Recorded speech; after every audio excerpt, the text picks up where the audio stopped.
Legendary investor Warren బఫెట్లా ఎప్పటికైనా $1 billion సంపాదించాలని కలలు కంటున్నారా? ఆయన సక్సెస్ సీక్రెట్ తెలుసుకుని మీ లైఫ్లో అప్లై చేయాలనుందా? అసలు వెల్త్ క్రియేషన్ ఎలా మొదలు పెట్టాలి అని ఆలోచిస్తున్నారా? అయితే మోర్గన్ హౌసెల్ రాసిన సైకాలజీ ఆఫ్ మనీ బుక్ మీకు ఉపయోగపడుతుంది.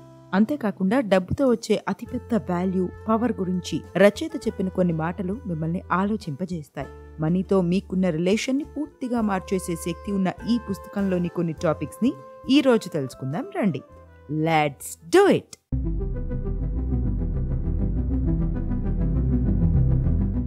The secret behind Warren Buffett's wealth. Investment అన్నా, వెల్త్ అన్నా, స్టాక్ మార్కెట్ అన్నా ముందుగా గుర్తొచ్చే పేరు వారన్ బఫెట్. చాలా మందికి దిగ్గజ ఇన్వెస్టర్ ఒక ఇన్స్పిరేషన్. ఆయనలా సంపద సృష్టించుకోవాలని తహతహలాడుతూ ఉంటారు. అందుకు తగ్గట్టుగానే వారన్ బఫెట్ ఇన్వెస్ట్మెంట్ జర్నీపై వేలాది పుస్తకాలు అందుబాటులో ఉన్నాయి. వాటిలో చాలా బుక్స్ మనకి నిజంగా హెల్ప్ చేస్తాయి. వారన్ బఫెట్ సంపద వెనుకున్న రహస్యం చాలా సింపుల్.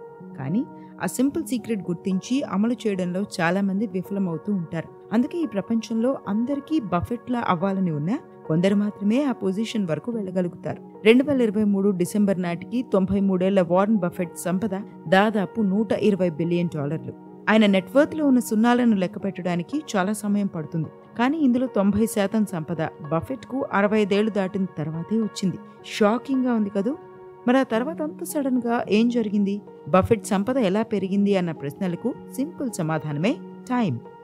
సక్సెస్ఫుల్ ఇన్వెస్టర్ గా గుర్తింపు తెచ్చుకున్న బర్క్షైర్ హాత్వే చైర్మన్ బఫెట్ తనకు 10 ఏళ్ల వయసు ఉన్నప్పుడు ఇన్వెస్ట్మెంట్ జర్నీని మొదలు పెట్టడం, ఆ సంపద కాంపౌండ్ అవ్వడం ఇక్కడ కీ పాయింట్స్. అదే బఫెట్ తన 30 ఏళ్ల వయసులో ఇన్వెస్ట్మెంట్స్ చేయడం మొదలు పెట్టుంటే ఆయన పేరు ఎవ్వరికి పెద్దగా తెలిసేది కాదు. బఫెట్ ఒక బ్రిలియంట్ ఇన్వెస్టర్, అందులో ఎలాంటి డౌట్ లేదు. కానీ 25 నుంచి 30 ఏళ్ల తర్వాత పెట్టుబడులు చేయడం మొదలుపెట్టి 60 ఏళ్లకే రిటైర్ అయిపోయి ఉంటే ఆయన మీద అన్ని పుస్తకాలు వచ్చేవి కాదు. 2020 సెప్టెంబర్ నాటికి వారన్ బఫెట్ సంపద $84.5 బిలియన్ ఉండేది. 10 ఏళ్లకు కాకుండా 30 ఏళ్ల నుంచి ఇన్వెస్ట్మెంట్ జర్నీని మొదలు పెడితే ఆయన సంపద 2020 నాటికి 11.9 మిలియన్ మాత్రమే ఉండేది. అంటే ఆయన నెట్వర్త్ 99.9% తక్కువగా ఉండేది. That is the power of compounding. The highest dividend money pays is freedom. Warren Buffett సంపదతో ఆయనకి ఏదైనా కొనేసే పవర్ లభించుండొచ్చు. ఆయన తలుచుకుంటే కొన్ని నిమిషాల్లోనే ఓ పెద్ద కంపెనీని తన సొంతం చేసుకోవచ్చు. కానీ ఆ సంపదతో బఫెట్ కు లభించిన అతిపెద్ద వాల్యూ ఏంటో తెలుసా? ఫ్రీడమ్. బఫెట్ అనే కాదు, చాలా మంది బిలియనీర్స్ కు డబ్బుతో వచ్చిన పెద్ద గిఫ్ట్ ఫ్రీడమ్. మనలో చాలా మంది మనీ అనేది అవసరాల కోసమే ఉన్న ఒక ఆబ్జెక్ట్ గా చూస్తారు. కానీ ఈ ఫ్రీడమ్ యాంగిల్లో ఎవ్వరూ చూడరు. చూసిన వాళ్ళు మరో వారన్ బఫెట్ అవుతారు. డబ్బు అనేదే మన దగ్గర ఉంటే మనకి ఫ్రీడమ్ వస్తుంది. రోజు నిద్ర లేచిన తర్వాత ఈ రోజు నేను నాకు నచ్చినట్టుంటాను, నాకు నచ్చిన పని చేస్తాను అని అనుకునే పవర్ మనకు లభిస్తుంది. ఆ ఫీలింగ్ తో పోల్చుకుంటే ఎంతో ఖరీదైన వస్తువు కొంటే వచ్చే హ్యాపీనెస్ కన్నా విలాసవంతమైన జీవితాన్ని గడిపితే వచ్చే ఫీలింగ్ చాలా చిన్నది. ఆ ఫ్రీడమ్ తో నిజమైన సంతోషం వస్తుంది. ఈ ఫ్రీడమ్ తో మన టైం మీద మనకి కంట్రోల్ లభిస్తుంది. మన లైఫ్ మన కంట్రోల్లో ఉంటుంది. మన దగ్గర కొంత డబ్బుంటే కొన్ని రోజులు లాస్ ఆఫ్ పే పెట్టుకుని ఉద్యోగానికి దూరంగా ఉండొచ్చు. అదే ఇంకొంత డబ్బుంటే ఉద్యోగం పోయినా నెక్స్ట్ జాబ్ వచ్చేంత వరకు మన అవసరాలను తీర్చుకోవచ్చన్న ధైర్యం ఉంటుంది. ఇంకాస్త డబ్బుంటే మనమే జాబ్ క్విట్ చేసి మనకు నచ్చిన పని చేయడానికి ప్రయత్నించవచ్చు. ఇంకా డబ్బుంటే రిటైర్మెంట్ ప్లాన్స్ ని అమలు చేసుకుని 60 ఏళ్ల తర్వాత జీవితాన్ని ప్రశాంతంగా గడపొచ్చు. ఎక్స్పెన్సివ్ లైఫ్ స్టైల్ కావాలని అందరికీ ఉంటుంది. కానీ దానికి మించి డబ్బుతో వచ్చే ఫ్రీడమ్లోనే ఎక్కువ సంతోషం ఉంటుందని గుర్తించాలి. Money gives you the ability to do what you want, when you want to, and how you want to do, and that is priceless. ఒక్కసారి ఈ యాంగిల్ నుంచి చూడండి, మనీతో మీ రిలేషన్ మారిపోతుంది. వీడియోలో ముందుకెళ్లే ముందు చిన్న మాట, సైకాలజీ ఆఫ్ మనీ పుస్తకంపై ఆల్రెడీ మన ఛానల్లో ఒక వీడియో ఉంటుంది, దాన్ని కూడా చూసేయండి. Making money and keeping money are 2 different things అన్న విషయాన్ని అందులో డిస్కస్ చేశాను. Back to topic. No one cares your luxury lifestyle. ఇష్టం వచ్చినట్టు డబ్బులను ఖర్చు చేస్తూ ఇదే లైఫ్, ఇదే హ్యాపీనెస్ అనుకుని బతికేస్తున్న వారిని ఉద్దేశించి ఈ పుస్తకంలో ఒక ఎగ్జాంపుల్ చెప్పారు రచయిత. అదే man in the car paradox.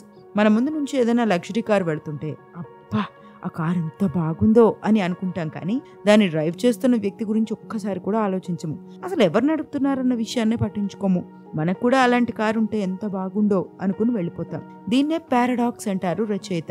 మన దగ్గర మంచి కారు, మంచి ఇల్లు, లగ్జరీ లైఫ్ స్టైల్ ఉంటే అందరూ మనల్ని గౌరవిస్తారు, అడ్మైర్ చేస్తారని అనుకుంటాం. కానీ వాస్తవానికి అలా జరగదు. అంత లగ్జరీ లైఫ్ ఉన్నప్పటికీ మనల్ని ఎవ్వరూ పట్టించుకోరు. వారి ఫోకస్ అంతా మనం కొన్న వస్తువులపైనే ఉంటుంది. మన సంపదను ఒక బెంచ్ మార్క్ గా పెట్టుకుని దానికి మించి సంపాదించాలని కలలు కంటూ ఉంటారు, కానీ మనల్ని చూడరు. అలా అని వెల్త్ క్రియేషన్ ని పక్కన పెట్టేయాలి, ఫ్యాన్సీ లైఫ్ ని అనుభవించాలన్న కోరికలను చంపుకోవాలన్నది రచయిత ఉద్దేశం కాదు. అవన్నీ ఉండాలి, కానీ వాటితో గౌరవం వస్తుంది. మీ వెల్త్ ని చూసి అందరూ మిమ్మల్ని అడ్మైర్ చేస్తారని అనుకోవడం కరెక్ట్ కాదన్నది ఇక్కడ రచయిత చెబుతున్న పాయింట్. నిజంగానే మీకు గౌరవం కావాలంటే మీలో కైండ్నెస్, ఎంపతి వంటి లక్షణాలు ఉండాలి. వ్యాపారవేత్త విజయ్ మాల్యా పేరు వింటే ఆయన ఎంత సంపాదించాడన్నది కాకుండా ఆయన ఎన్ని స్కాములు చేశాడన్నదే గుర్తొస్తుంది. కానీ రతన్ టాటా పేరు వింటే మాత్రం మనలో ఏదో తెలియని అడ్మిరేషన్ మొదలవుతుంది. We look him as a leader. ఆయనపై గౌరవ భావం పెరుగుతుంది. ఇద్దరి దగ్గర చాలా డబ్బులున్నాయి, కానీ డబ్బుతో రెస్పెక్ట్ సంపాదించుకోలేమని చెప్పడానికి ఇదొక classic example. Wealth is what you don't see. నా సర్కిల్లో ఓ ఫ్రెండ్ ఉండేవాడు. చిన్న వయసులోనే బీభత్సంగా సంపాదించేశాడు. లగ్జరీ కార్లు కొన్నాడు, లగ్జరీ లైఫ్ స్టైల్ సాగించాడు. అతన్ని చూసిన ఎవరైనా అబ్బా వీడి దగ్గర చాలా డబ్బుంది, వీడు చాలా హ్యాపీగా ఉన్నాడు అని అనుకుంటారు. కానీ ఆ వ్యక్తి కొన్ని నెలల్లోనే బ్యాంక్రప్ట్ అయిపోయాడు. అన్ని అమ్ముకోవాల్సిన పరిస్థితి ఏర్పడింది. ఇలాంటి కథను మనం కనీసం ఒకసారైనా వినే ఉంటాం. పైసలు ఫుల్లుగా ఉన్నాయి కదా, ఇలా ఎందుకయింది అని అయ్యో అనుకుంటాం. ఇలాంటి కథల నుంచి మనం ఒక ముఖ్యమైన లైఫ్ లెసన్ అర్థం చేసుకోవాలి. అదే wealth is what you don't see. ఇష్టం వచ్చినట్టు ఖర్చు పెడితే సంపద తరిగిపోతుంది. చాలా సింపుల్ విషయం ఇది. వెల్త్ అనేది మనం కొనని ఖరీదైన కారులో ఉంటుంది. వెల్త్ అనేది మనం కొనని, మనకు అవసరం లేని ఖరీదైన ఇంటితో లభిస్తుంది. ఒక్క మాటలో చెప్పాలంటే వెల్త్ అనేది ఆబ్జెక్ట్స్ లో ఉండదు. Wealth is money that's not spent.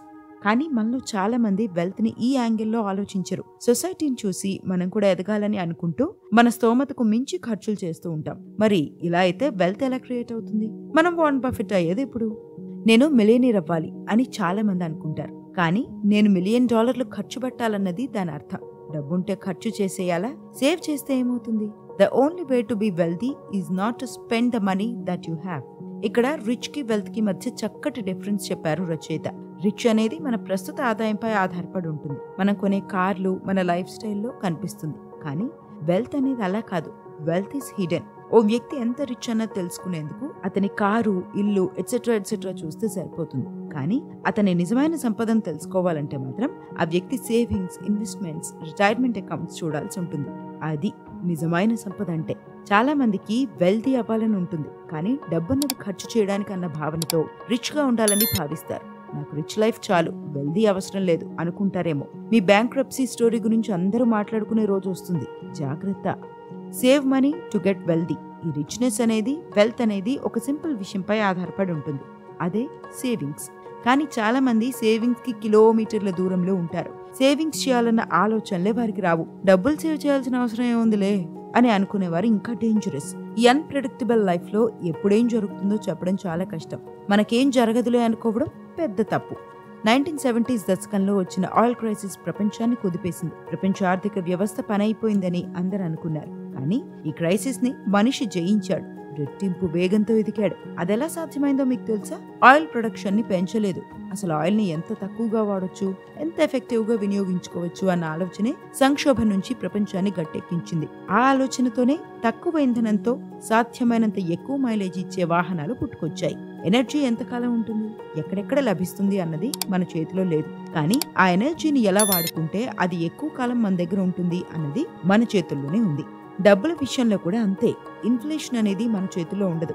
మనం చేయగలిగిందల్లా డబ్బును సేవ్ చేయడం, ఆ డబ్బును ఎఫెక్టివ్ గా ఇన్వెస్ట్ చేసి సంపదను సృష్టించుకోవడం. వెల్త్ క్రియేషన్ కి పెద్ద పెద్ద ఇన్వెస్ట్మెంట్ రిటర్న్స్, గొప్ప గొప్ప స్ట్రాటజీలు కావాలనుకోవడం సరైనది కాదు. మన వెల్త్ క్రియేషన్ అనేది మన సేవింగ్స్ రేట్ పై ఆధారపడి ఉంటుందని రచయిత చెబుతున్నారు.